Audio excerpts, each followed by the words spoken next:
नमस्कार दोस्तों, आज हम कक्षा 12वीं की गणित का अध्याय 11 पढ़ने वाले हैं जिसका नाम है त्रिविमीय ज्यामिति। आज हम इस अध्याय का भाग 9 पढ़ने वाले हैं। आइए देखते हैं कि आज के इस वीडियो में हम क्या पढ़ेंगे। तो दोस्तों, आज के इस वीडियो में हम पढ़ेंगे इस अध्याय के प्रैक्टिस क्वेश्चंस। तो चलिए आगे बढ़ते हैं और शुरू करते हैं हम हमारा आज का भाग। दोस्तों, प्रैक्टिस क्वेश्चन में जैसा कि आप सब जानते हैं, हम कुछ प्रश्नों पर चर्चा करेंगे कि उसे हम किस प्रकार से हल करेंगे अभी तक के देखे गए वीडियो की मदद से। तो चलिए बढ़ते हैं हम हमारे प्रश्नों की ओर। हमारा सबसे पहला प्रश्न है, एक त्रिभुज की भुजाओं की दिक् कोसाइन ज्ञात कीजिए यदि त्रिभुज के शीर्ष बिंदु 3, 5, घटा 4, घटा 1, 1, 2 और घटा 5, घटा 2 है। तो दोस्तों, आइए देखते हैं कि हम इस प्रश्न को कैसे हल करेंगे। तो दोस्तों, इस प्रश्न को हल करने के लिए यहाँ पर हमें पहले ये जो शीर्ष बिंदुएं दी गई हैं उनका नाम रखना होगा। तो यहाँ पर हम मान ले रहे हैं कि हमारे जो त्रिभुज है उसके शीर्ष बिंदु है A 3, 5, घटा 4, B घटा 1, 1, 2 और C घटा 5, घटा 2। इसके बाद हम ज्ञात करेंगे दो बिंदुओं के बीच की दूरी, जो कि हम ज्ञात करेंगे सूत्र के द्वारा, जो कि है वर्गमूल x2 घटा x1 पूरे का स्क्वायर योग y2 घटा y1 पूरे का स्क्वायर योग z2 घटा z1 पूरे का स्क्वायर से। तो चलिए ज्ञात करते हैं हम भुजा AB की दूरी। तो भुजा AB की दूरी हमें प्राप्त होगी वर्गमूल x2 घटा x1 पूरे का स्क्वायर प्लस y2 घटा y1 पूरे का स्क्वायर प्लस z2 घटा z1 पूरे का स्क्वायर से वर्गमूल घटा 1 घटा 3 का स्क्वायर प्लस 1 घटा 5 का स्क्वायर प्लस 2 प्लस 4 का स्क्वायर से, जिसे जब हम हल करेंगे तो यहाँ से हमें ये प्राप्त हो √68, जिसे हम लिख सकते हैं 2 मल्टीप्लाइड बाय √17। तो दोस्तों, ये हमारे पास हमारे भुजा की दूरी आई है। इसी प्रकार से हम तीनों भुजाओं की दूरी ज्ञात करेंगे और फिर उनके दिक् कोसाइन ज्ञात करेंगे।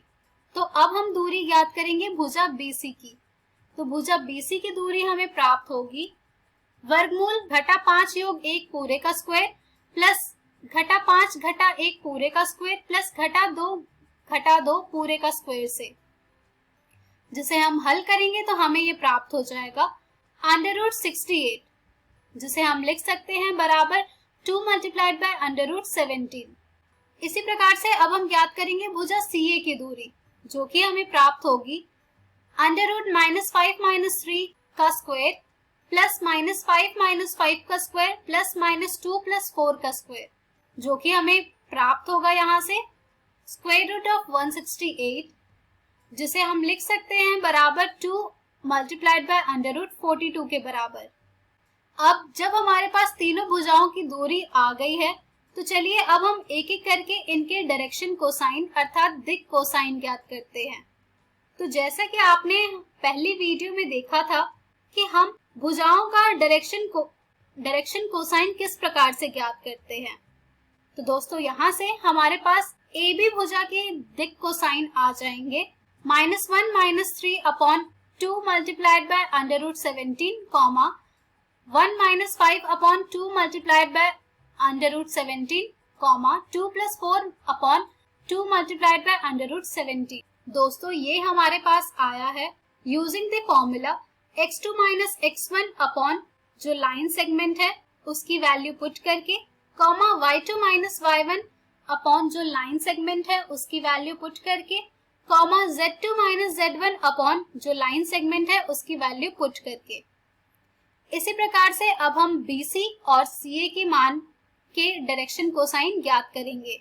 तो यहाँ से अब हमारे पास BC के डायरेक्शन कोसाइन आ जाएंगे -5 + 1 upon 2 multiplied bye √17, -5 - 1 upon 2 multiplied bye √17, -2 upon 2 multiplied bye √17, जिसे हम फर्दर सॉल्व करेंगे तो हमें ये मिल जाएगा -2 upon √17 comma -3 upon √17 comma -2 upon √17।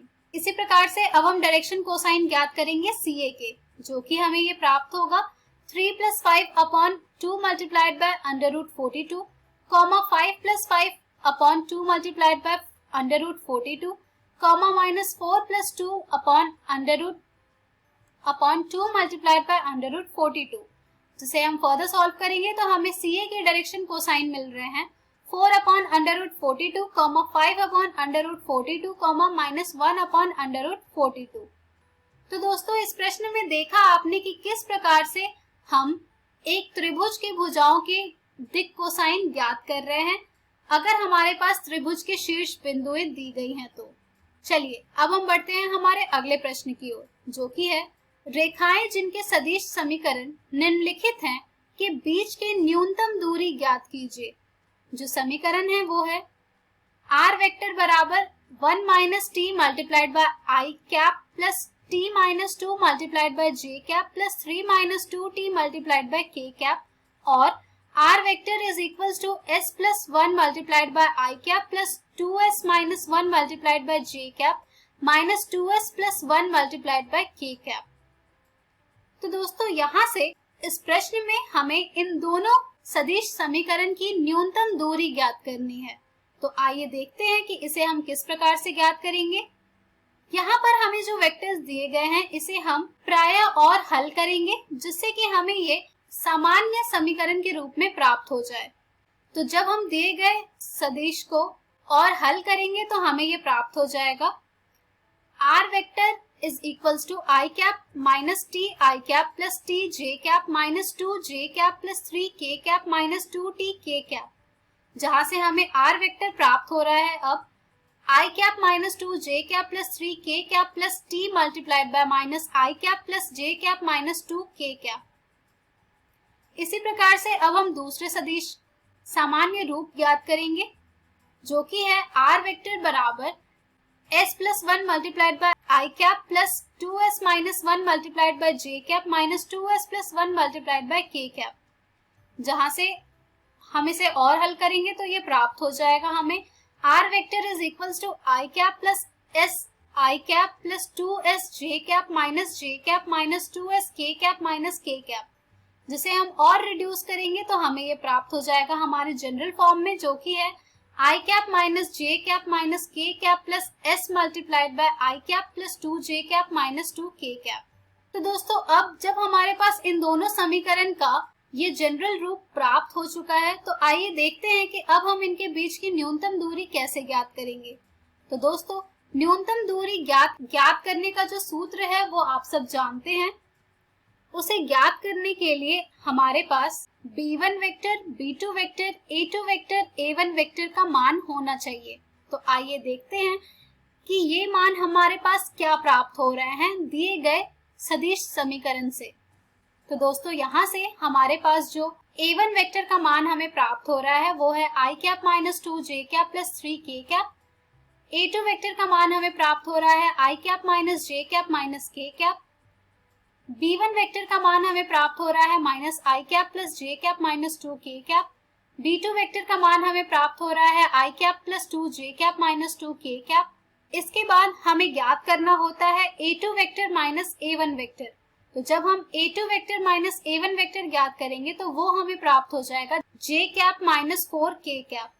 इसके बाद अब हम ज्ञात करेंगे b1 vector cross b2 vector, जो कि हम ज्ञात करेंगे डिटर्मिनेंट रूप से।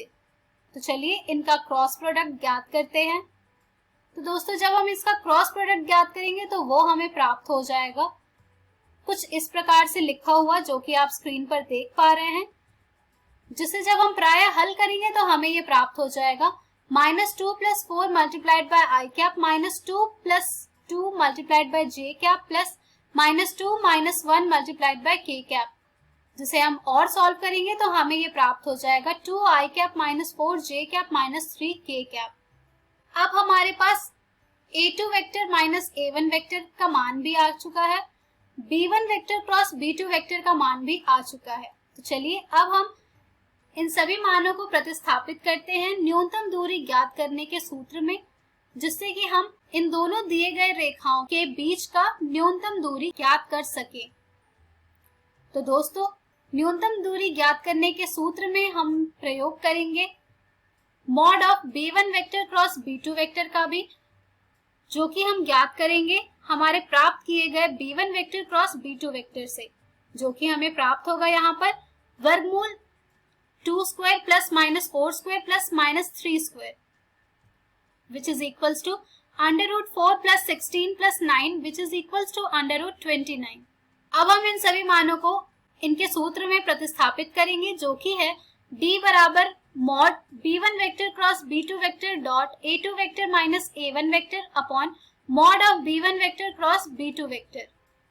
जब हम इन सभी के मान को प्रतिस्थापित करेंगे तो हमें ये प्राप्त हो जाएगा d बराबर mod 2i cap minus 4j cap minus 3k cap dot j cap minus 4k cap upon under root 29, जिसे हम और सॉल्व करेंगे तो यहाँ से हमारे पास d की वैल्यू आ रही है mod minus 4 plus 12 upon under root 29 which is equals to 8 upon under root 29। तो दोस्तों, देखा आपने कि किस प्रकार से सदिश समीकरण रेखाओं के दिए गए से हम उनके बीच की न्यूनतम दूरी ज्ञात कर रहे हैं। इसी के साथ हमारी ये वीडियो समाप्त होती है। त्रिविमीय ज्यामिति पर आधारित और भी प्रश्न आपको आपकी एनसीईआरटी पुस्तक में मिलेंगे, जो कि बहुत ही ज्यादा महत्वपूर्ण है। तो प्लीज आप उन सभी प्रश्नों को जरूर हल कीजिएगा, जिससे कि आपका त्रिविमीय ज्यामिति का कॉन्सेप्ट अच्छी तरह से क्लियर हो जाए। तो दोस्तों, आज के इस वीडियो में हमने सीखा प्रैक्टिस क्वेश्चंस। धन्यवाद।